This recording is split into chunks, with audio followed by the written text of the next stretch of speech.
Baiklah, Assalamualaikum warahmatullahi wabarakatuh.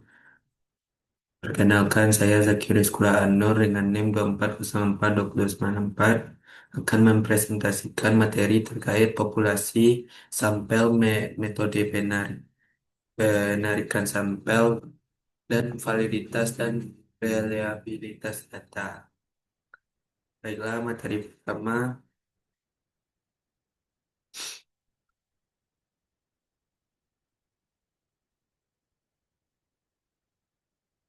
yaitu konsep populasi.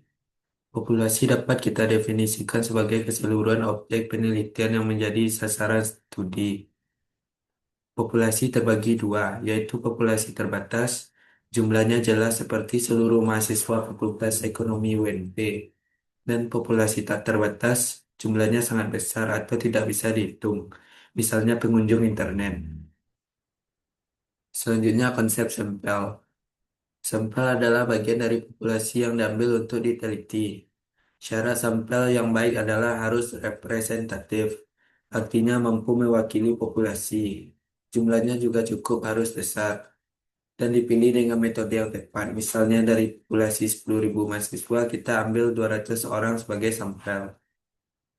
Selanjutnya yaitu perbedaan populasi dan sampel.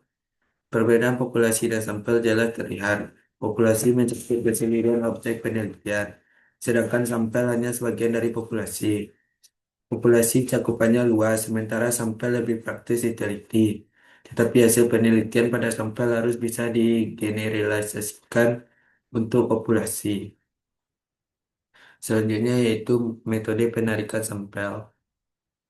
Metode pengambilan sampel terbagi menjadi dua. Yang pertama adalah probability sampling, di mana setiap anggota populasi punya kesempatan yang sama untuk dipilih.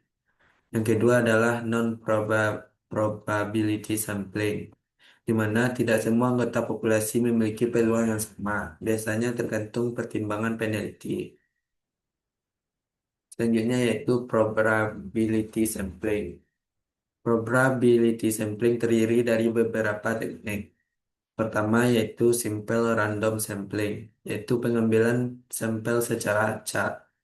Kedua, stratified sampling.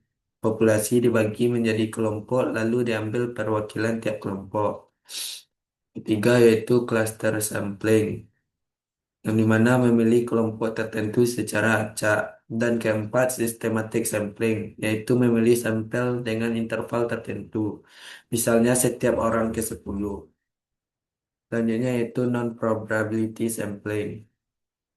Pada non-probability sampling ada tiga teknik utama. Pertama yaitu purposive sampling, yaitu pemilihan sampel berdasarkan tujuan tertentu. Kedua, kuota sampling, yaitu pengambilan sesuai jumlah kuota yang ditentukan. Ketiga, accidental sampling, yaitu pengambilan sampel berdasarkan siapa saja yang kebetulan ditemui peneliti. Selanjutnya yaitu adalah distribusi sampling. Distribusi sampling adalah distribusi nilai-nilai statistik yang didapat dari banyak sampel acak suatu populasi. Tujuannya adalah untuk memahami variasi antar sampel.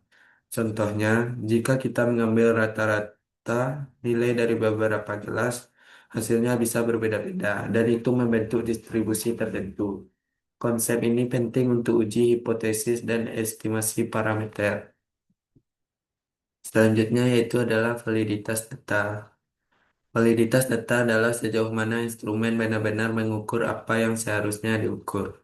Ada tiga jenis validitas, yaitu validitas isi, validitas konstruk, dan validitas kriteria. Instrumen yang tidak valid akan menghasilkan data yang menyesatkan, sehingga pengujiannya sangat penting. Selanjutnya yaitu reliabilitas data. Reliabilitas data adalah sejauh mana instrumen penelitian konsisten ketika digunakan berulang kali. Instrumen yang reliable akan memberikan hasil yang stabil. Hubungannya dengan validitas.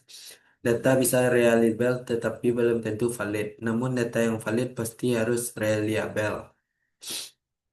Selanjutnya itu contoh kasusnya, misalnya penelitian kepuasan mahasiswa terhadap layanan kampus. Populasi penelitian adalah seluruh mahasiswa UNP.